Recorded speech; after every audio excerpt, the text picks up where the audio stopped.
Nous renouvelons notre communion avec le Seigneur. Et le thème que je vais aborder avec vous ce soir, c'est le renouvellement intérieur quotidien. Le renouvellement intérieur et quotidien. Et c'est vrai que Jésus dit, en introduisant la parabole de la veuve qui a persévéré auprès de ce juge, il dit qu'il faut toujours prier, ne pas se relâcher.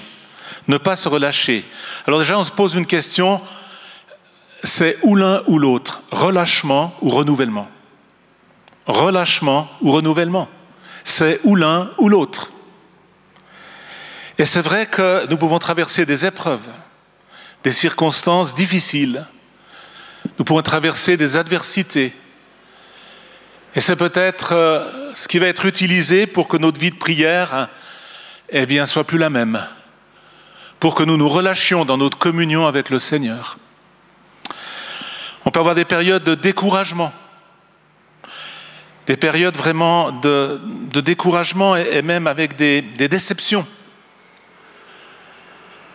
Et c'est aussi quelque chose que l'ennemi peut utiliser pour que nous nous relâchions dans notre communion avec lui.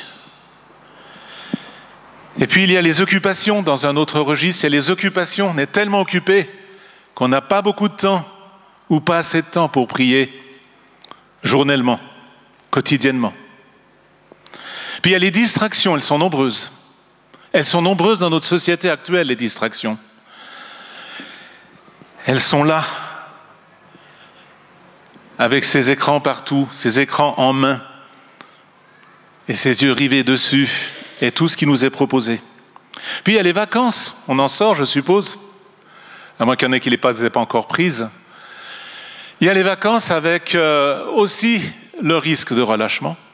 On est en vacances, alors oui, on va faire un culte, mais on va d'abord prendre un bon petit déjeuner, tout ça, et puis après, on va aller ici, on va aller là, et puis voilà. Donc il y a aussi la paresse, la farniente, et tout cela. Il y a quantité de situations qui peuvent nous amener à relâcher notre vie de prière et notre communion avec le Seigneur. J'aimerais aborder ce soir, ou vous rappeler le passage de Matthieu 6, les versets 5 à 8, Matthieu 6, on va le lire maintenant. Matthieu 6, 5 à 8.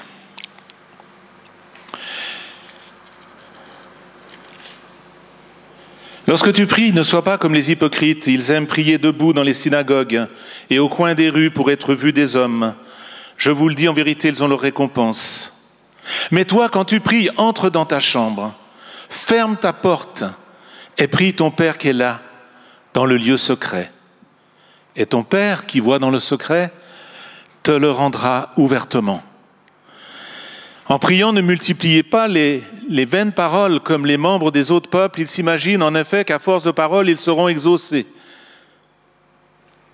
Et c'est vrai que ce n'est pas en multipliant des vaines paroles qu'on va être exaucé. Ne les imitez pas, car votre Père sait de quoi vous avez besoin avant que vous le lui demandiez. Alors, quand on lit ce verset, on se dit, mais alors est-ce qu'il y a besoin de prier ? Oui. Oui, même s'il sait ce qu'on va lui demander. C'est bien évident. Si vous avez des enfants, vous savez très bien ce qu'ils vont vous demander, des petits-enfants, mais vous souhaitez quand même qu'ils le demandent. Hein ? Parce que vous voulez une communication avec eux, et vous leur enseignez à demander ce dont ils ont besoin et ce qu'ils désirent.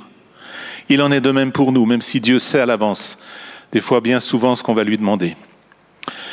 Ce passage de Matthieu 6, je vais m'arrêter sur le verset 6, vous en doutez, mais toi, quand tu pries, entre dans ta chambre, ferme ta porte et prie ton Père qui est là dans le lieu secret, qui voit dans le secret et te le rendra ouvertement.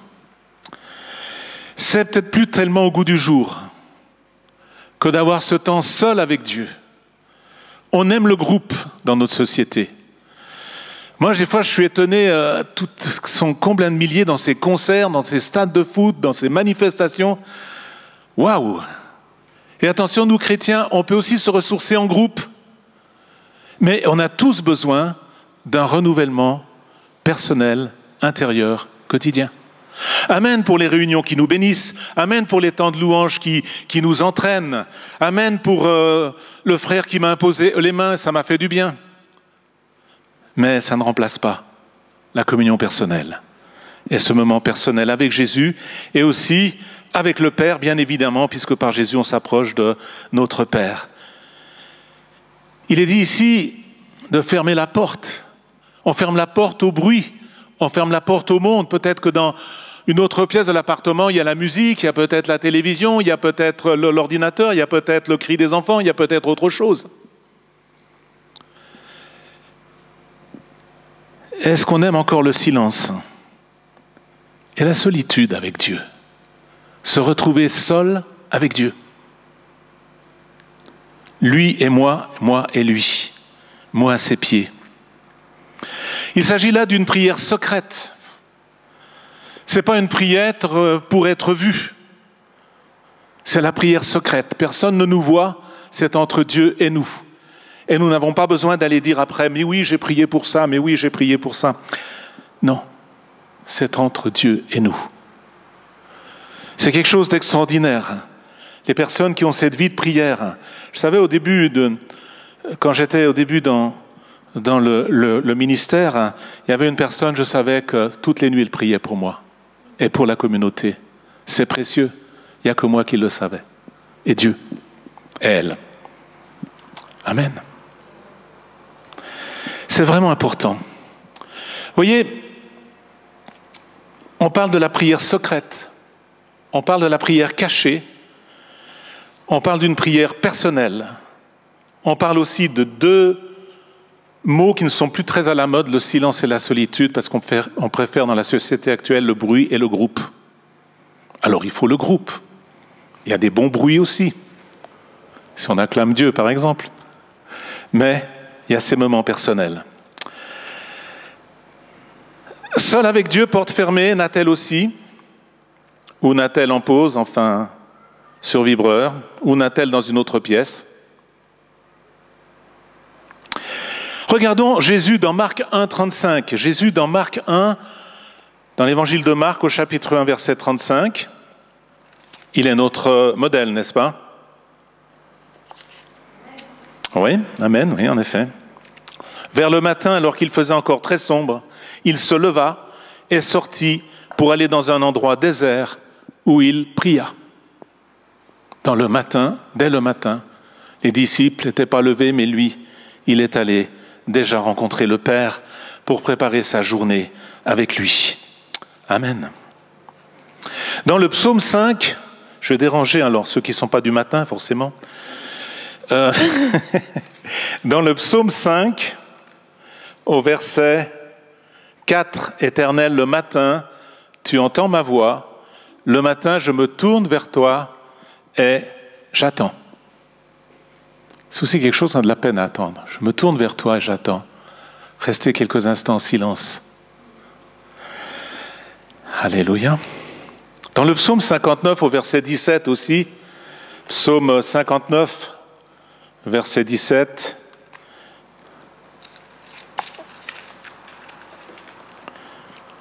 il est dit là, « Quant à moi, je chanterai ta force, dès le matin, je célébrerai ta bonté. » Dès le matin, on est déjà dans la louange. Alléluia. Je célèbre ta bonté. Parce qu'il est dit aussi dans le psaume 92 qu'il est bon de louer le Seigneur, de chanter en l'honneur de son nom, d'annoncer le matin sa bonté et pendant les nuits sa fidélité. Amen. Le matin ou la nuit, vous voyez. Gloire à Dieu. Quand tout est calme. Le matin, c'est calme. Ou la nuit, quand les gens dorment, c'est vraiment plus calme. Hein. Et là, on rencontre le Seigneur. Quand on vient dans sa présence, il y a une chose qu'il faut commencer par faire, c'est examiner son cœur. On commence par là, j'examine mon cœur. Vous connaissez bien le psaume 139, la fin du psaume 139, « Sonde moi, ô Dieu, et connais mon cœur ». Les versets donc 23 à 24, « Sonde moi, ô Dieu, et connais mon cœur. Regarde si je suis sur une mauvaise voie, et conduis-moi dans la voie de l'éternité, bien évidemment. Mais regarde si je suis en ce moment sur une mauvaise voie, sonde mon cœur, connais mon cœur, j'examine mon cœur, je me tiens devant toi de manière transparente avec un cœur ouvert. David, dans sa repentance du psaume 51, dira « Ô Dieu, crée en moi un cœur pur ». Après avoir confessé ses péchés, après avoir demandé à être lavé, à être purifié de sa faute, savons de quoi il s'agissait, hein? Adultère et crime. Mais quand il a pris conscience, ça ne s'est pas arrêté là, il a dit « Ô Dieu, crée en moi un cœur pur ». Psaume 51, verset 12. « Ô Dieu, crée en moi un cœur pur et renouvelle en moi un esprit bien disposé. » Bien disposé envers toi, bien disposé à marcher dans tes voies, à t'obéir. Alors quand on vient dans la présence du Seigneur, pas besoin que ce soit très long, mais un petit temps pour examiner notre cœur, pour remettre notre cœur au Seigneur. Ça commence par cela, parce que c'est une histoire d'amour avec Dieu. L'histoire d'amour, c'est l'histoire de cœur. Et la communion, c'est une communion de cœur. Un cœur à cœur avec lui. Après, il y a le temps de méditation personnelle. Jésus a dit, l'homme ne vivra pas de pain seulement, mais de toute parole qui sort de la bouche de Dieu. Donc le matin, si on se nourrit au niveau du corps, nourrissons aussi notre âme. Matthieu 4,4. L'homme ne vivra pas de pain seulement, mais de toute parole qui sort de la bouche de Dieu. C'est ce qu'il a répliqué à Satan dans la première tentation au désert. Et puis il y a le Proverbe 4 qui est intéressant. Proverbe 4, quelques versets, les versets 20 à 23. « Mon fils, vous voyez que c'est un père qui nous parle, sois attentif à mes paroles, tends l'oreille vers mes discours, qu'ils ne s'éloignent pas de tes yeux. Garde-les au fond de ton cœur, car ils apportent la vie à ceux qui les trouvent et la guérison ou la santé, suivant les traductions, à tout leur corps. » Quelle promesse extraordinaire! Mais il nous dit d'être attentif à ces paroles, de tendre l'oreille. C'est pourquoi il est important de lire la parole à haute voix même. On peut la lire à voix basse ou mentalement, mais à haute voix pour la proclamer aussi. Et d'être attentif à cette parole, que nos oreilles l'écoutent bien, qu'elle nous pénètre bien, et puis qu'elle ne s'éloigne pas de nos yeux. J'en reviens à dire, on est dans un monde où on entend beaucoup de choses et on voit beaucoup de choses. Satan met le paquet avec les yeux actuellement. Des chrétiens sont dans la pornographie, j'en connais, j'en accompagne.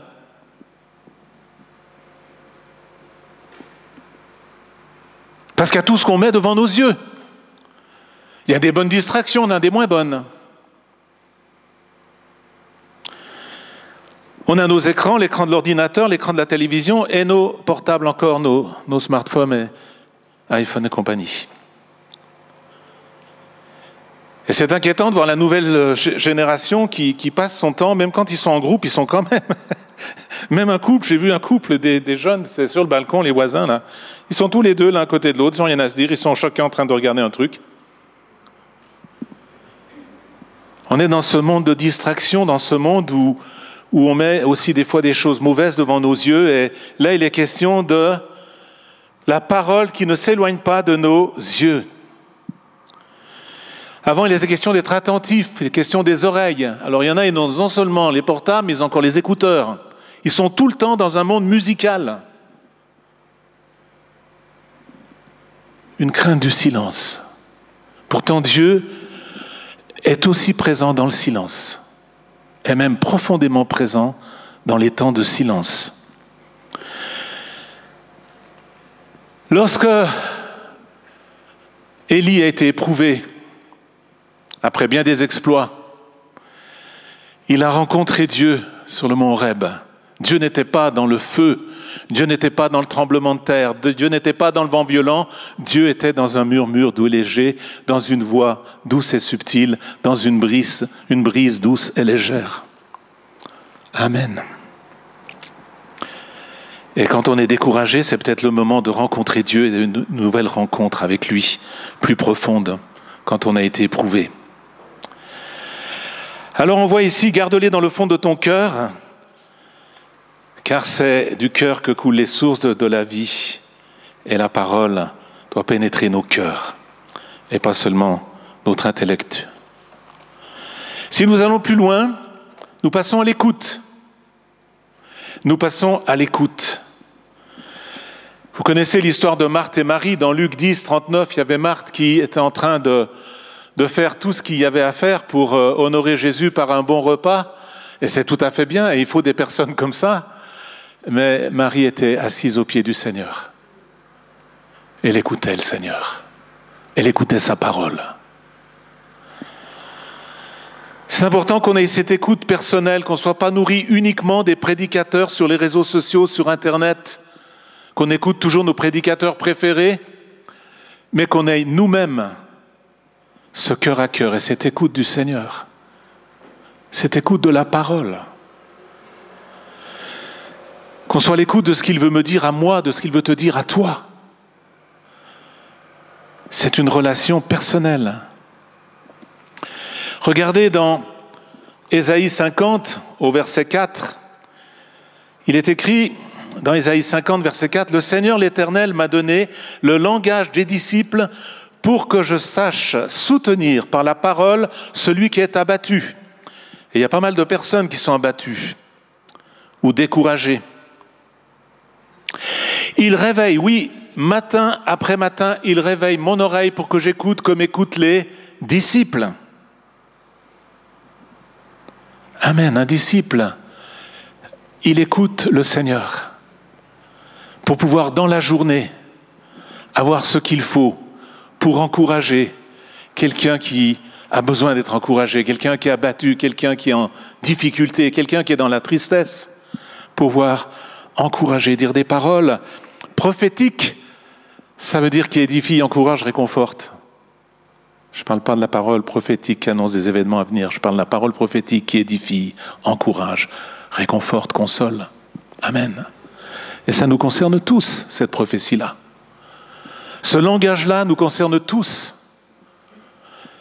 Il vient de l'écoute, d'après Ésaïe 50, verset 4. Alors après, j'aimerais dire quelque chose sur... on va un peu plus loin. J'aimerais vous dire que tout ce que je dis là, il faut que vous réalisiez que ça peut être très court.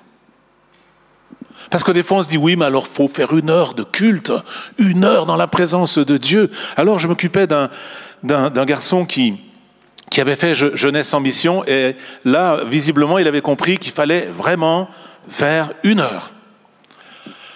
Alors il me disait, au bout d'un certain temps, je sais plutôt pourquoi prier. Je ne sais plus tellement pourquoi prier, parce qu'il n'avait pas la capacité de faire son heure, vous voyez.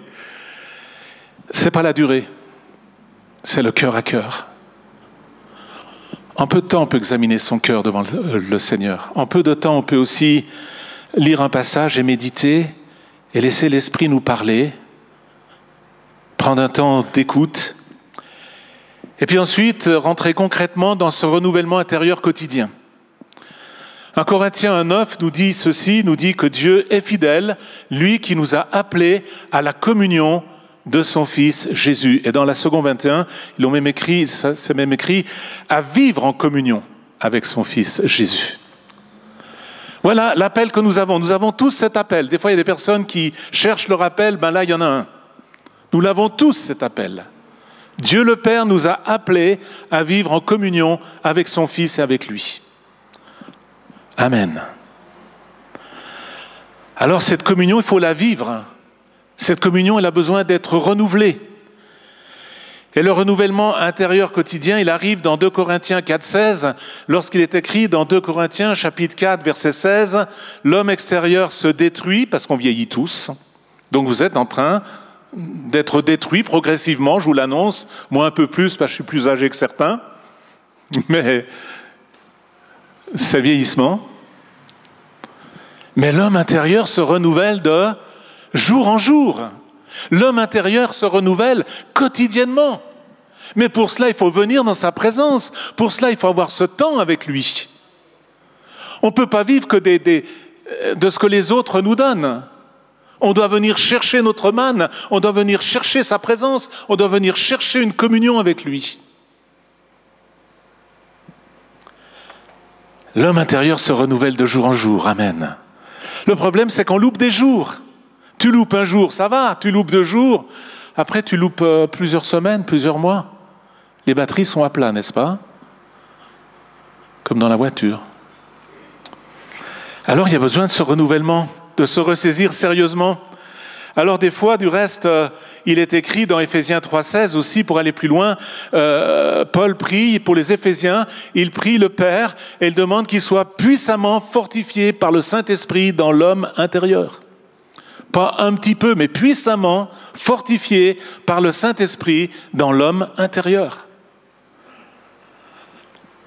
Alléluia. C'est l'homme intérieur, c'est un renouvellement intérieur. L'homme extérieur se détruit, il vieillit, c'est vrai. L'homme intérieur se renouvelle de jour en jour, à condition de venir chaque jour dans sa présence. Dans sa parole et dans sa présence. La vitamine PP, elle n'est pas très connue, mais elle existe.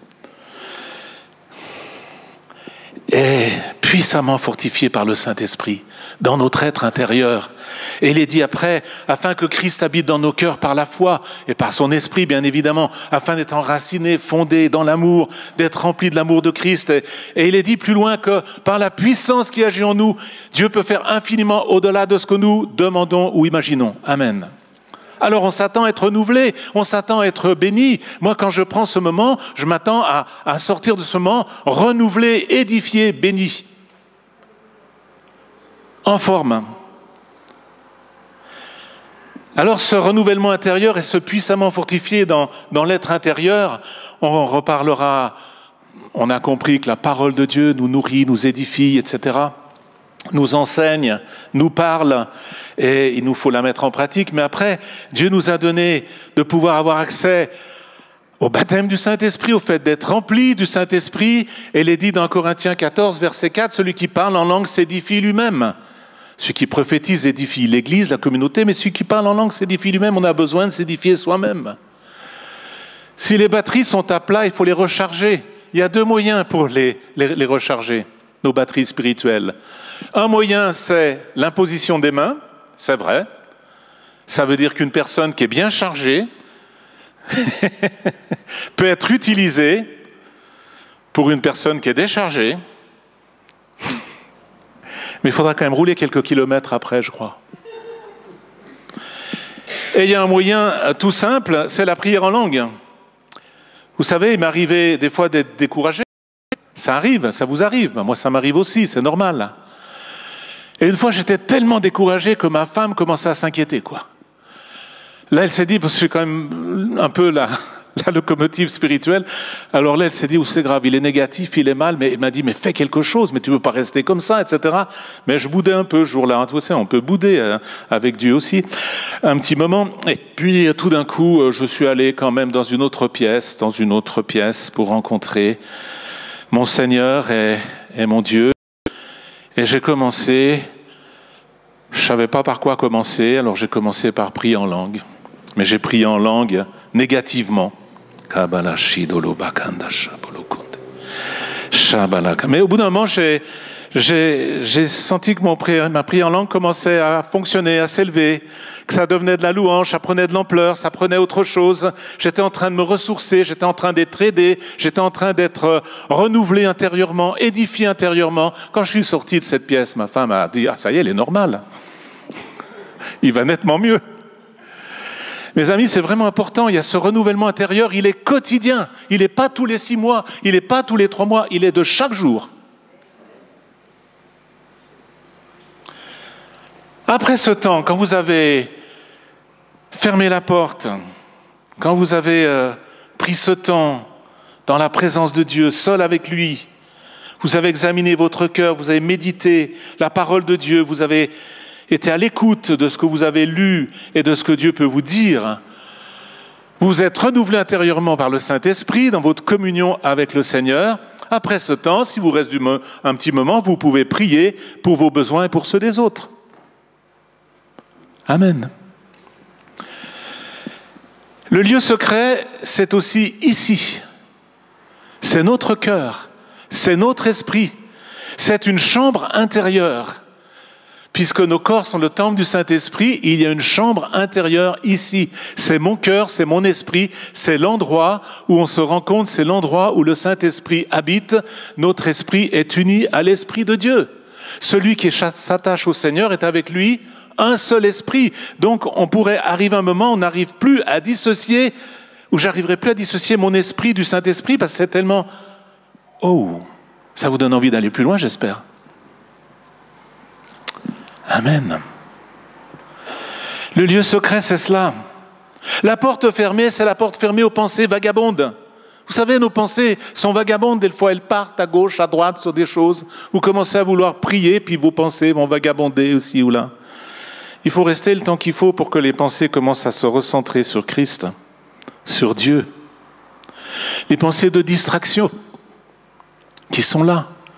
Toujours ce monde de distraction qui veut nous distraire. Et les pensées de préoccupation. Vous mettez en prière, tout d'un coup, ah oui, il faut que je fasse ça. Ah oui, puis je vais. Mais si vous mettez en prière, que le Saint-Esprit, tout d'un coup, ou vous-même, vous pensez que vous devez faire un téléphone, ou que vous devez faire telle et telle chose, notez-le sur un papier, mais restez dans votre chambre. Restez dans votre dialogue avec Dieu. Restez dans votre communion avec lui. C'est vraiment important. Il n'y a rien de plus précieux. Amen.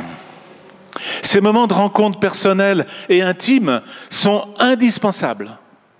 Ils sont indispensables dans un couple. Un couple a besoin d'avoir des moments intimes. Je ne parle pas que de la vie sexuelle, des moments intimes où on partage quelque chose ensemble. Où les enfants ne sont pas là, où on est vraiment les deux. Les enfants ont besoin de cela. Les enfants ont besoin, surtout quand ils deviennent adolescents, la jeune fille a besoin, la fille a besoin d'avoir un moment avec son père, par exemple. Et le fils aussi, besoin d'un moment avec papa. Papa, c'est pas seulement celui qui bosse, c'est celui avec qui on peut avoir un moment. Maintenant, on va faire un sport, on va faire une promenade, maintenant, on va faire quelque chose ensemble. C'est un moment consacré entre nous deux. Et c'est le père ou la mère qui en prend l'initiative. On a besoin de ces temps-là. Gloire à Dieu pour les moments communautaires. Gloire à Dieu pour les grands rassemblements qui sont glorieux dans la louange, les prédicateurs qui vraiment sont édifiants, etc. Mais il nous faut ces temps-là. Si nous vivons ces temps de communion, ces temps d'intimité, ces temps personnels, eh bien, nous allons constater que ça va inspirer, nous allons être inspirés. Il va ressortir de cette communion, notre adoration sera inspirée. Notre adoration sera beaucoup plus inspirée. Notre intercession pour les autres qui souffrent sera beaucoup plus inspirée.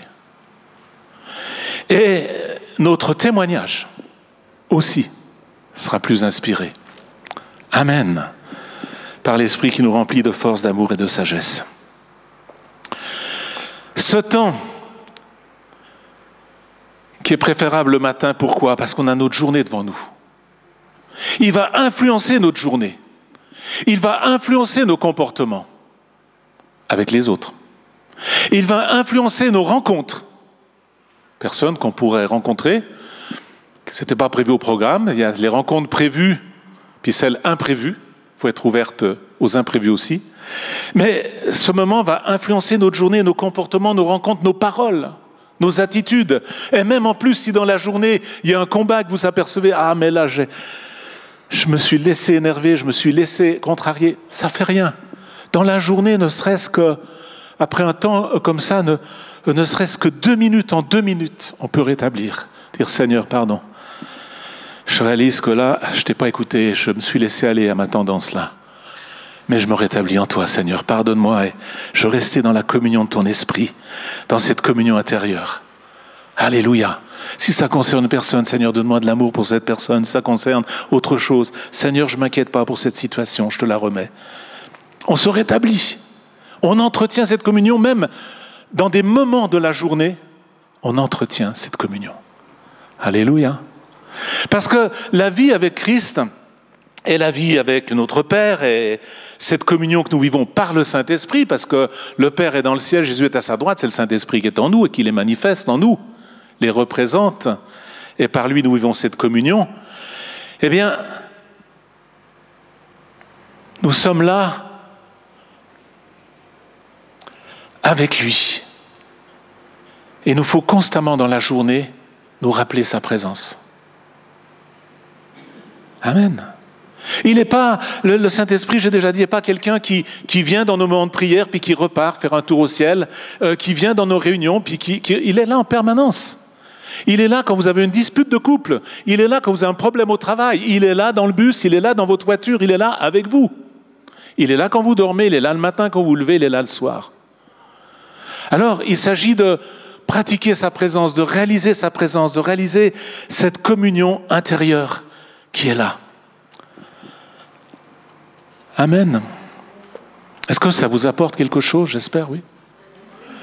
Est-ce que ça vous stimule à dire « j'ai besoin de me ressaisir » parce qu'on est peut-être tous dans le relâchement, parce qu'il y a un plus à vivre.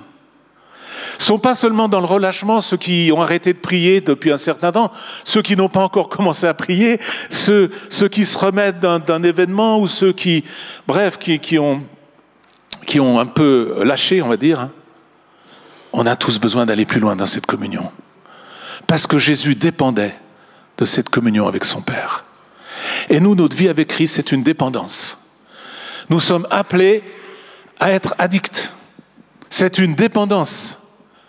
Dernièrement, avec un frère que je rencontrais pour lui venir en aide, il a été très béni parce que je lui expliquais que dans la version du Sommer, ils ont traduit Galates 5,16 de cette façon-là. C'est marcher par l'esprit et vous n'accomplirez pas les œuvres de la chair, mais ils l'ont traduit vivez dans la dépendance du Saint-Esprit et vous n'accomplirez pas les désirs de l'homme livré à lui-même. Parce que la vérité, c'est ça. Soit je redeviens l'homme livré à moi-même, qui fonctionne avec ses habitudes d'autrefois, soit je vis dans la dépendance du Saint-Esprit. Et la vie de communion, c'est une réelle dépendance. Parce que je vais vous dire pourquoi. Quand on se détache du Seigneur, le cep et les sarments, quand on se détache du Seigneur, quand on se détache de cette communion, nous sommes étonnés comme des vieux problèmes que nous pensions avoir résolus réapparaissent gentiment. C'est une réalité. Pourtant, vous avez été libéré de ce problème. Pourtant, vous pensiez en être libre de ce problème. Tout d'un coup, ça réapparaît parce que vous êtes dans une période où vous redevenez l'homme livré à lui-même ou la femme livrée à elle-même pour les sœurs, alors que nous sommes appelés à vivre dans une dépendance de Christ. Et cette dépendance, eh bien, elle dépend de ce renouvellement quotidien, intérieur, quotidien, de chaque jour. Donc, amen. Voilà ce que je vous propose. Pour vous ressaisir dans cette période de rentrée, eh bien, le renouvellement intérieur quotidien. L'Église va en bénéficier si chaque membre vit ce renouvellement intérieur quotidien. Je peux vous dire que le dimanche, vous allez le voir aussi, le fruit. Alors, je vais m'arrêter là et vous dire, il y a un psaume que j'aime bien, c'était un chant, alors je l'ai su par cœur, ce bout de psaume, dès le début de ma conversion, parce qu'il y avait un chant autrefois. Autrefois, il y a pas mal de chants qui étaient tirés des psaumes. Hein. Et ça résume tout ça. Le psaume 143, versets 8 à 10, c'est « Fais-moi dès le matin entendre ta bonté, car je me confie en toi. Fais-moi connaître le chemin où je dois marcher, car j'élève à toi mon âme. Délivre-moi, ô Éternel, auprès de toi, je cherche un refuge. Enseigne, délivre-moi de mes ennemis, oui. Mais nos ennemis, on les bénit, hein. Mais les ennemis spirituels. Auprès de toi, je cherche un refuge lorsque l'orage gronde, lorsque l'adversité est là. Enseigne-moi à faire ta volonté, car tu es mon Dieu. Et que ton esprit me conduise sur une voie droite, sur une terre aplanie. Alléluia. Ça, le chant, ceux qui le connaissent, qui sont des anciens de mon âge, c'est « Fais-moi dès le matin entendre ta bonté, car je me confie en toi. Fais-moi connaître le chemin où je dois marcher, car j'élève à toi mon âme. Délivre-moi, ô Éternel, auprès de toi, je cherche un refuge. Enseigne-moi à faire ta volonté, car Seigneur, tu es mon Dieu. Amen. Psaume 103. versets 8 à 10, à prendre tous les matins. Amen. Seigneur, nous te demandons de bénir cette prédication, ce message, ce partage, parce que peu importe la façon dont je l'ai donné, plus ou moins bien, mais avec l'aide de ton esprit, ce qui est important, c'est qu'est-ce qu'on va en faire. Seigneur, est-ce qu'on va avoir ces temps personnels? On se place devant toi maintenant, Seigneur.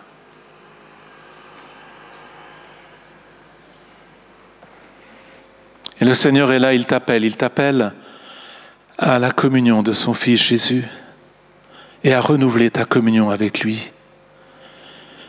Et si tu désires lui dire « Oui, Seigneur, je veux renouveler ma communion avec toi », ou entrer dans cette communion si tu n'y es jamais entré, alors lève-toi, ouvre ton cœur, montre-lui que par ce moyen, que c'est ce que tu désires. Moi, je suis déjà debout, alors c'est facile, mais lève-toi et montre au Seigneur « Oui, Seigneur, je veux aller plus loin dans cette communion. Je désire qu'elle soit renouvelée. Alléluia. Je désire qu'elle soit renouvelée. J'ai besoin de quelque chose de plus intense avec ton esprit, de plus profond avec ton esprit. J'ai besoin de dépendre de toi pour porter du fruit. Tu as dit, sans moi, vous ne pouvez rien faire, on ne peut rien faire de fructueux sans toi. On a besoin de toi, de ton esprit, de ta grâce, de ton amour. Seigneur, nous voulons devenir dépendants. Nous voulons avoir faim de ta parole, soif de ton esprit. Seigneur, tu nous attends des fois et nous ne venons pas. Nous voulons être là. Peut-être pas pour des longs moments, mais des moments précieux. Des moments profonds, des moments de renouvellement. Seigneur, je ne veux pas faire un appel à imposer les mains ce soir. Je veux faire un appel pour que les cœurs te répondent, Seigneur. Pour que plusieurs puissent te dire, ou le plus grand nombre te disent, ou tous, me voici, Seigneur. J'aimerais reprendre des rendez-vous avec toi, un peu plus profonds, puis un peu plus longs, si peut-être, parce qu'ils étaient un peu bâclés. Seigneur, me voici. Je t'apporte tout ce qui m'a empêché des distractions, des occupations, du relâchement, du découragement, des blessures peut-être, et toutes sortes de choses, des circonstances éprouvantes. Mais Seigneur, je réalise ce soir, tu m'appelles. C'est entre moi et toi, toi et moi. Tu m'appelles à la communion personnelle. Et je veux y répondre. Seigneur, répands ton amour dans les cœurs. Renouvelle les cœurs ce soir, mais dans les cœurs cette envie de te rencontrer, cette envie d'une relation personnelle, d'une communion personnelle, de moments mis à part, de moments de méditation, d'écoute, de renouvellement, de louange, de prière, mais qui découle d'une rencontre au nom de Jésus, d'un moment de rencontre que nous voulons vivre avec toi. Amen. Amen. Voilà, je vous laisse avec cette exhortation et cette pensée aussi que Moïse avait une rencontre extraordinaire avec Dieu et la tente s'appelait la tente de la rencontre. Nous aussi, on a besoin de ces moments de rencontre personnelle.